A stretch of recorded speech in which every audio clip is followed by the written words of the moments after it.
என் பேர் நவோமி. நாங்கள் ஈரோட்டில் இருக்கிறோம். எனக்கு 2 பெண் பிள்ளைங்க.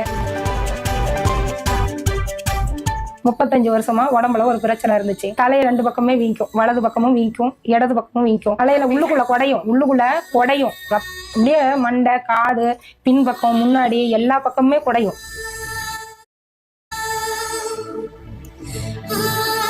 எடுத்து குத்தனை இப்படி வலிக்கும், அப்படி வலிக்கும் மண்டைக்குள்ள. தலைவலி போக தொண்டையிலையும் வலி இருந்து பயங்கரமா வலி வரும். ஒரு சாப்பிட முடியாது, தண்ணி குடிக்க முடியாது, பயங்கரமா வலி வலிச்சுது. வலினா இவ்வளவுதான் வலி, அந்த வலி சொல்ல தெரியல. தொண்டை வலி இருக்கும்போது வாய் வழியா ரத்தம் வரும். வந்து வலியே தாங்க முடியாது. நம்ம ஏதாவது மருந்து இருந்து குடிச்சிடலாம், நம்ம இருக்கக்கூடாது. இவ்வளோ வலியோட வேதனையோடு இருந்து என்ன பண்ண போறோம்? நம்ம செத்துட்டா நமக்கு நலமா இருக்குமே அப்படின்னு நினைப்பேன். தொண்டை வலி போக வயிற்றுலையும் வலி வந்து எதுவும் சாப்பிட முடியாது, ஜீரணமாகாது, நம்ம வலியா வலிக்கும். மாசத்துல 15 நாளைக்கு இந்த வலி வலிச்சுக்கிட்டே தான் இருக்கும்.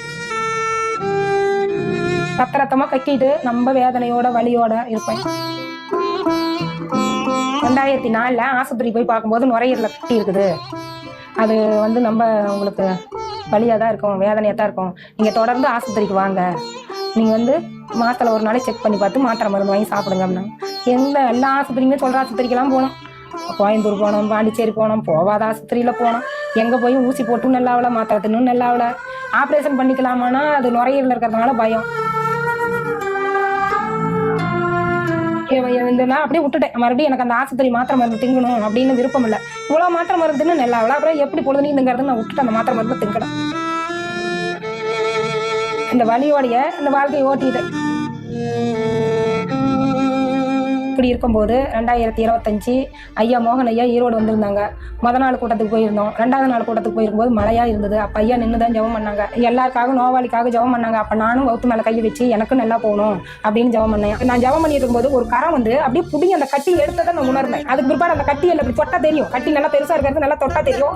அப்பயே அந்த கட்டியில் அந்த புடுங்கி எடுத்ததுக்கு அப்புறமே அந்த கட்டி அந்த இடத்துல இல்லை. புளிஞ்சு பார்த்தேன், உட்காந்து பார்த்தேன், நின்று பார்த்தேன், எந்த இடத்துலையும் அந்த கட்டிங்கிற அறிகுறியே இல்லை. உடனே அப்புறமே எனக்கு அந்த வலி இல்லை, வேதனை இல்லை, அந்த தலைவலி இல்லை, எந்த நோவுமே இல்லை. எனக்கு பரிபூர்ண சுகம் உண்டாயிருக்கு. அந்த மீட்டிங்க்கு அப்புறமே பார்த்தீங்கன்னா எனக்கு தலைவலி இல்லை, ஒரு தொண்டை வலி இல்லை, வவுத்துல இருக்கிற வலி இல்லை.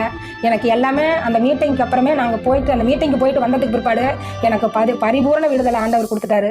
நான் இப்போ வந்து நல்லா சாப்பிட்றேன், நல்லா தூங்குறேன், நல்லா வேலைக்கு போகிறேன். தலைவலியோ காய்ச்சலோ உடம்புல எந்த நோவும் கிடையாது. அந்த வவுத்துல இருந்த வலியே அந்த எந்த இடத்துல கட்டி இருந்ததுன்னு கூட தெரியாத அளவுக்கு நல்லா போயிடுச்சு. 35 வருஷமா இருந்த வியாதியிலிருந்து விடுதலை கொடுத்த இயேசப்பாவுக்கு கோடான கோடி நன்றி.